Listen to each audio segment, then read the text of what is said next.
Hey everybody, I'm Sal Furino, and I'm a customer reliability engineer at Bloomberg. I'm also the product owner for our internal SLO tool. You can find me on most socials as @sfurino and also over on LinkedIn. Before we get started, I'd like to remind everybody that thoughts and opinions expressed here are my own and may not necessarily represent that of my employer.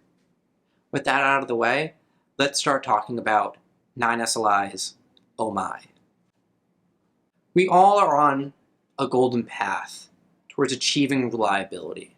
Teams adopt many technical frameworks, implement new technologies, and start to weave in new cultural practices to better understand their social technical systems. After my multiple years working and coaching teams to implement SLOs, it's becoming clearer and clearer to me that engineering and product teams often find it difficult to adopt a reliability culture, specifically because they struggle finding the right SLIs. Before we get into SLIs, let's quickly review what SLOs are. SLOs are made up of 4 things. A service level indicator, which is generally a metric that's generated by some type of query. An objective. This is a value that's important for the underlying metric at play. A target value, how often the objective needs to be met. And then a time window, how long does that objective need to be met for.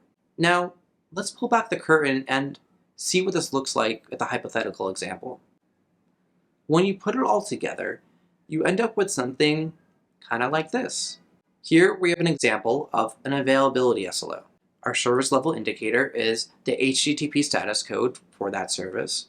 We say the objective is all 200 level HTTP status codes, and our target value is 3 nines of reliability, 99.9% of the time. And then we say here for our time window, this is the last 24 hours in which we're concerned with, or a rolling 24-hour window. But wait, what broomstick did this new thing fly in on? An error budget? What's that? An error budget is the allowed amount of unreliability that the user base will tolerate. And when we put it together, we end up describing the unreliability as a sentence. In this example here for availability, we can say that the error budget is 0.1% of traffic over the previous 24 hours is allowed not to have a 200 level HTTP status code.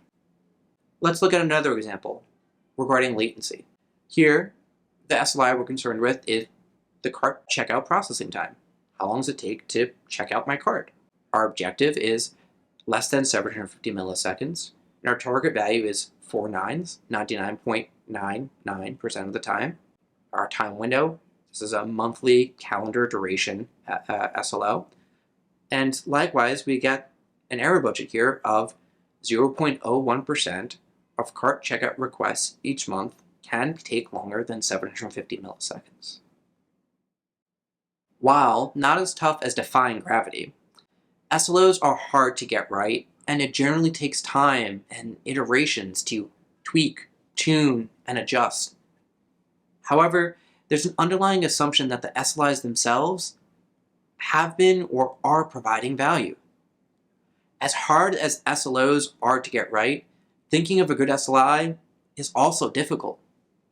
This especially complicates things for engineering teams that don't have a product person. They sometimes struggle to identify what are the key user or customer journeys. This talk will help provide folks with additional guidance to help think about SLIs differently. Now, one big caveat here is that SLIs are highly dependent upon the service in how it generates response to requests. Please take all these suggestions with a grain or mound of salt. Your mileage may vary, but these recommendations may be a good place to start when thinking about what could be more meaningful things to measure for reliability. Traditionally, folks have used 4 golden signals. Let's review them briefly. First, we have availability. The system should be up and available for me to use. Seems reasonable. Second, latency. How long does something take? I don't want to be waiting forever. Third, saturation. User journeys shouldn't be bottlenecked or get stuck in a certain part of the workflow. I want to complete the whole thing. I don't want to just get halfway through it and then have to stop or retry. And then lastly, our fourth signal is data correctness. The system should provide me with the correct information that I request. Example of, if I buy a seat for a venue and I want it in orchestra and you're giving me mezzanine, I'm not going to be satisfied with that. In summary, I feel the four golden signals are mostly accurate and correct, but they're extremely generic.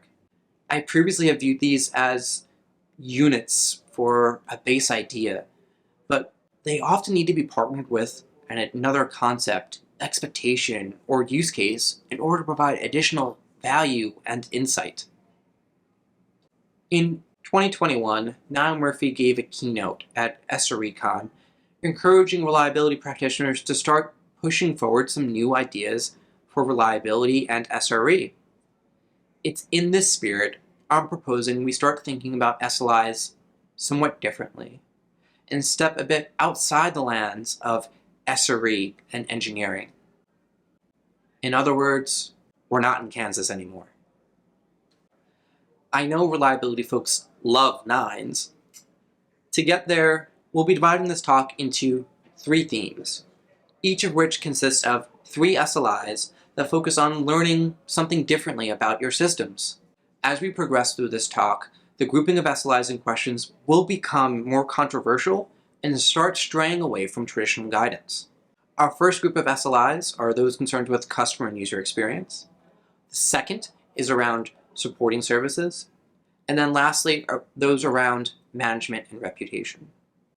Our first group of SLIs are SLIs that are focused on customer and user experience. These different groups of SLIs measure what matters to your customers and users. This could be journeys or workflows, or how well the UI functions, or how well the application runs on your end user's device. This is the traditional guidance and the no-brainer approach to SLOs. It's all about emotion and asking yourselves, how does our user base feel when they are experiencing our software? One critical measure of success here, I believe, is how empathetic your instrumentation is to your user base. Our first group of SLIs here are application metrics. Application metrics are values that measure our customer user experience.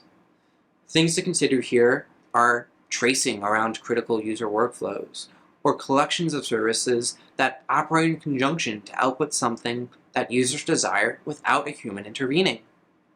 These are the traditional metrics that teams measure when implementing SLOs. Most SLIs here are focused on availability, latency, or throughput because that's how our users view reliability. Is this thing loading correctly? Let me refresh and try again. Or, this is taking longer than I expected. And even, I can't seem to get through now. Maybe let me try again later. Next, we have front-end metrics. Front-end metrics are values that measure how well the UI is functioning. Common themes here are around latency, element rendering, how quickly general content paints, such as the first or the last, or how specific elements load on the page, such as that checkout sidebar, or lazy loading the UI as you scroll down. Other things to concern with here are time to first and last byte, number of content shifts, etc. However, some other items to consider include the time to interaction, or how long does it take for the user to do something that they want, or how often the UI crashes, causing the application not to respond. Lastly, we have client device monitoring. This can be more difficult for web applications, but this is absolutely essential for mobile applications due to their hardware constraints, limitations, and variety of device models. These SLIs should be familiar to most of us when something goes not quite right on our mobile devices. We need to measure how our applications perform on the various devices that exist, and if there are trends across different operating systems, device, and browser version. This is akin to availability. We need to know if our applications actually load. We also have jank. This is when your display flickers or your device skips a frame because of a slow rendering UI. This is an awkward experience that starts to erode confidence in your application stability. And lastly, we have system metrics. System metrics are important because there are some baseline assumptions of how much the device's resources an application should be using. As a user, if I notice my data usage increase, or how my battery is draining faster than normal, or the phone is starting to get hot, or from increased CPU or memory usage, that's not a great experience in using your application, and I might be inclined not to use your application in the future or use it sparingly. Our second group of SLIs are those around supporting services. All these supporting service SLIs are focused on services that support our applications. These SLIs are our initial departure from the traditional SLOs that are concerned with user experience, and they focus more on the health of our technical system. These SLIs lose a certain je ne sais quoi, or the heart of the journey, customer experience, and interactions. These items might not all be page-workable, but are certainly useful in helping to troubleshoot whenever an issue arises. Our first group of supporting service SLIs are infrastructure metrics. Infrastructure metrics are values that have a relationship with the underlying infrastructure at play. There are so many examples here, but we'll quickly illustrate two common architecture patterns: Apache Kafka and Kubernetes. With Kafka, folks initially start to measure queue depth and latency, but eventually I like to coach folks towards setting up SLOs on broker health, such as CPU time, timeouts, deadlocks, etc. For Kubernetes, we have the control plane API for request latencies to help answer, is the Kubernetes API even responding performatively? Then there are some metrics around cluster health for nodes and starting new workloads. And then finally, resource utilization and efficient metrics to help determine if there is a way to scale without endangering the underlying workload at hand. What's key for this group of SLIs is to identify what the saturation or bottlenecks are for the underlying workload and start measuring there. Our second group of SLIs for supporting services are those for network metrics. With network metrics, it's important to understand how well your packets are flowing on key routes, and to also understand when and where in the world you're starting to drop packets. It's also important to understand how well you're utilizing your bandwidth reservations and your cloud ingress and egress costs. And lastly, for supporting services, we have SAS Application Monitoring. The patterns for SAS Application Monitoring are akin to having a dependency on another service that you don't control or manage. Naturally, if you want to try to expose these metrics directly, but that's insufficient at times, and you have to treat it as a black box and just measure the inputs and outputs of that system accordingly. Our last group of SLIs are those for management and reputation. All of these management and reputation SLIs are non-traditional use cases of SLOs and error budgets, but I feel they warrant some discussion related to widening the purview of telemetry to aid in making data-driven decisions. You need some bravery and courage to implement each of these. These use cases probably aren't page-worthy, but are certainly useful in helping to understand when and how the expectations of the system may change. The first group of SLIs for management and reputation are those concerned with business KPIs. It's important to understand the trajectory of your user and customer base to help inform how much load you can expect on your systems. It's generally recommended to have these SLIs remain between two fixed values to help determine when you need to scale up and down accordingly. How many customers you retain or churn inform the general volume that you can expect for your service, especially around common points of many workflows. Likewise, how long users stay in your application or workflow and how often they go back to various parts of it inform where you need to scale your systems.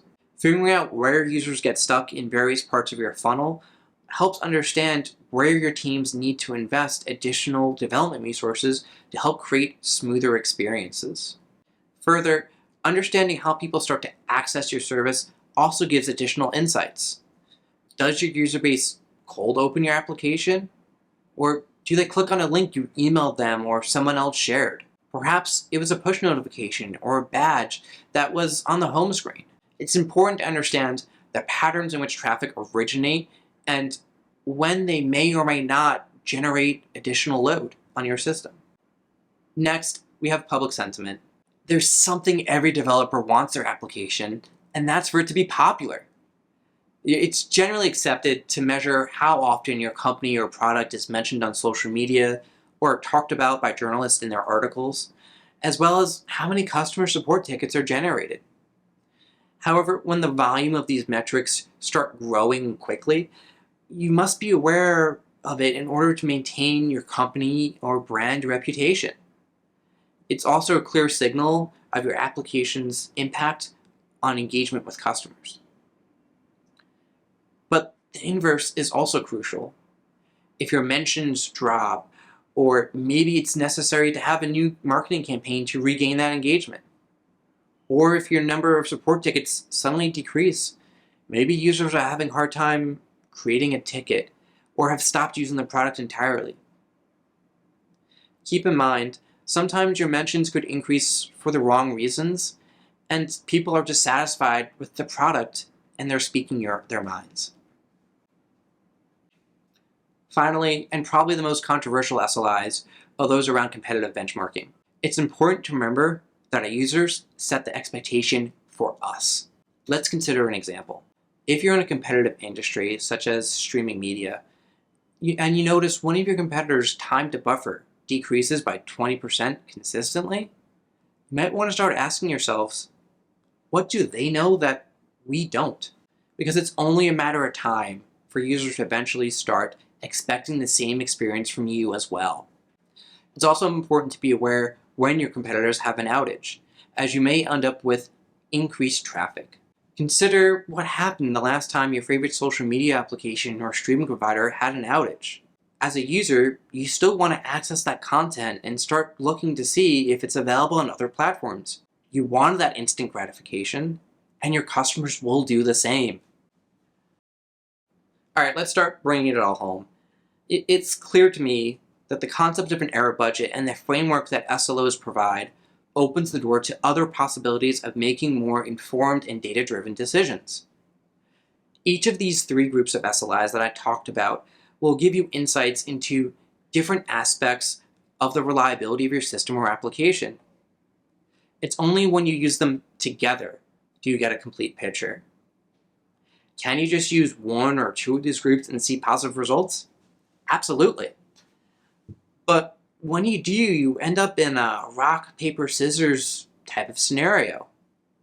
If you only measure customer and user experience, you're going to have a hard time troubleshooting and identifying the overall trajectory of your user base.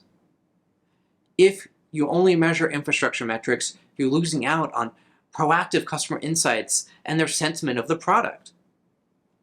And lastly, if you only measure management and reputation, you're going to have difficulties understanding the user experience and the corresponding impacts on your underlying infrastructure.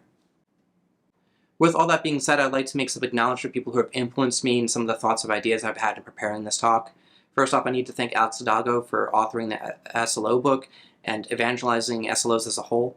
I need to thank Fred Moyer for his idea of having an error budget as a sentence. And then Liz Fong-Jones for her work in identifying metrics for Kafka to measure. Likewise, Alex Nada for his work in identifying metrics for Kubernetes and his work with EKG. I also need to thank Isabel Radilomir for the work she's done in identifying metrics for front end as well as client device monitoring. And lastly, I need to thank the authors of the SRE book, Betsy Bauer, Chris Jones, Jen Petloff, Niall Murphy, because it's made all the difference to me in my career, that book alone. With all that, I'd like to say thank you all for being a wonderful audience. If you have any thoughts or opinions of any ideas I expressed here, please comment below. And I'd like to leave everybody with a quote from Glinda the Good. "You've always had the power, my dear. You just had to learn it yourself." Thank you.